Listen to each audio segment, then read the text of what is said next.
Hello दोस्तों, आज आपका स्वागत है आज की करंट अफेयर की इस क्लास में। आज तारीख हो गई है 24 अक्टूबर। तो आइए आज जानते हैं आज के महत्वपूर्ण करंट अफेयर्स के बारे में।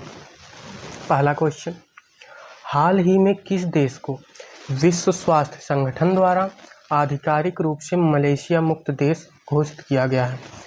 WHO अर्थात विश्व स्वास्थ्य संगठन द्वारा हाल ही में मिस्र को आधिकारिक तौर पर मलेशिया मुक्त देश घोषित किया गया। अगला, किस देश में जैविक विविधता पर कन्वेंशन CBT के पार्टियों का 16वां सम्मेलन COP16 का आयोजित किया जा रहा है? तो कोलंबिया में जैविक विविधता पर कन्वेंशन CBT के पार्टियों का 16वां सम्मेलन का आयोजन किया जा रहा है। इसमें 23 लक्ष्य रखे गए हैं। इन 23 लक्ष्यों को पूरा करने के लिए 2030 की अवधि निर्धारित की गई है, अर्थात 2030 तक इन 23 लक्ष्यों को हासिल करने का लक्ष्य रखा गया है। यह 16वां सम्मेलन 21 अक्टूबर से 1 नवंबर तक कोलंबिया के कैली में आयोजित किया जाएगा। यह जो जैविक विविधता और कन्वेंशन पर 16वां सम्मेलन हो रहा है, यह 21 अक्टूबर से 1 नवंबर तक कोलंबिया के कैली में आयोजित किया जाएगा। जो यह सम्मेलन हो रहा है, इस बार की इसकी थीम क्या है? प्रकृति के साथ शांति। ये इस बार इसकी थीम है। अगला, किस राज्य में 14वां द्विवार्षिक झील सम्मेलन आयोजित किया गया है?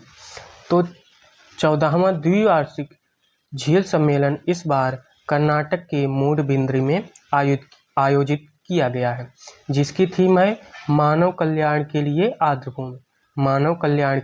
आर्द्रभूमि। इस द्विवार्षिक झील सम्मेलन जो कर्नाटक के मूडबिद्री में आयोजित किया गया है, इसकी क्या है? थीम है। अगला, किस राज्य में मां महामाया नामक एयरपोर्ट का उद्घाटन किया गया है? तो छत्तीसगढ़ के अंबिकापुर के सरगुजा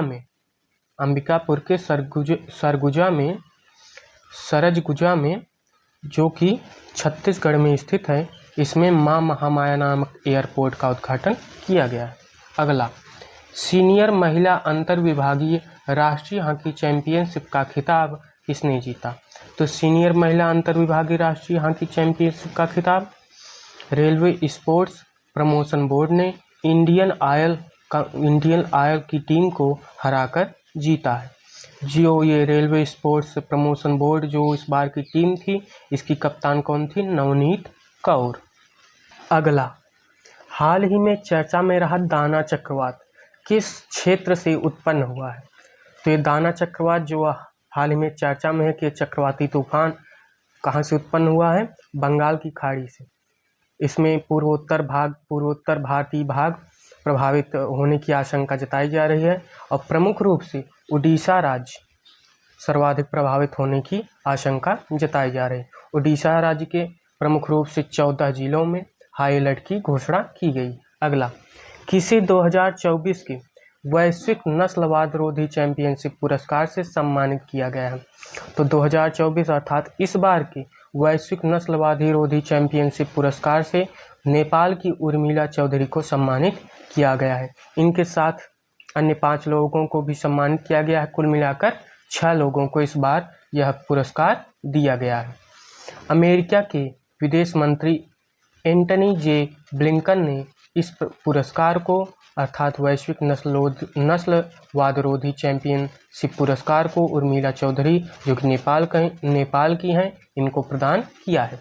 अगला, गोल्फ प्रतियोगिता महिला इंडियन ओपन के 16वें संस्करण का आयोजन किस राज्य में किया जाएगा?